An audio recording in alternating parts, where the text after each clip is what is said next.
The Queen Napir Asu, who has left to us an extraordinary life-sized bronze statue, lived some 3,500 years ago during the golden age of the Elamite civilization. She was married to Untash Napirisha, a king who founded a new religious city with a monumental stepped ziggurat at Chogha-Zambil on the low plain of southwest Iran. Though some experts believe that Napir Asu's statue was made at Chogha-Zambil, it was in fact discovered some 30 kilometers away at the Elamite lowland capital of Susa. Here it had been preserved amongst many other ancient monuments in the religious precinct of the Acropolis Mound, where Susa's inhabitants worshipped an array of different gods.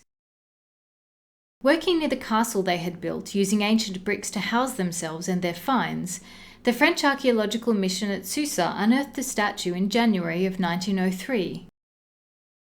It lay just 1 metre below the ground surface, above the cellar of a more ancient temple dedicated to a goddess named Ninhursag. Although the plan of the temple in Napir Asu's time is not known, it is clear that her image was meant to stand in perpetuity on sacred ground, to honour the divinity worshipped here during her reign. Originally standing 1.5 metres tall, her statue is one of the largest surviving metal sculptures of the ancient world. In recognition of its technological complexity and striking attention to detail, it has been praised as a triumph of the Elamite metalworkers.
Napir Asu's statue and her depiction on a partly preserved stone stele of her husband attest to the value placed on the female royal image in Elam.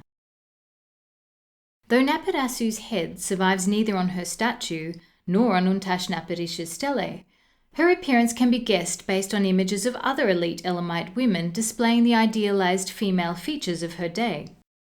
A soft, fleshy, rounded face, a thick single eyebrow crossing the bridge of the nose, hair gathered into a complex updo composed of a series of plaits, and probably a diadem and large earrings.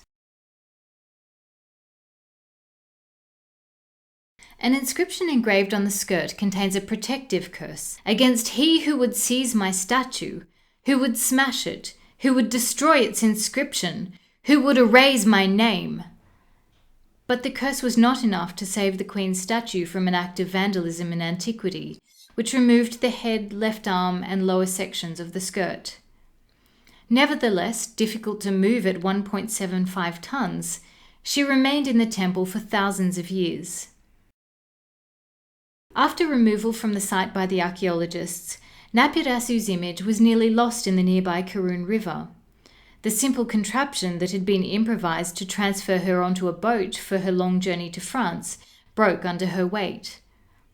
Her rescue was made with great difficulty, but eventually she did arrive at the Louvre Museum.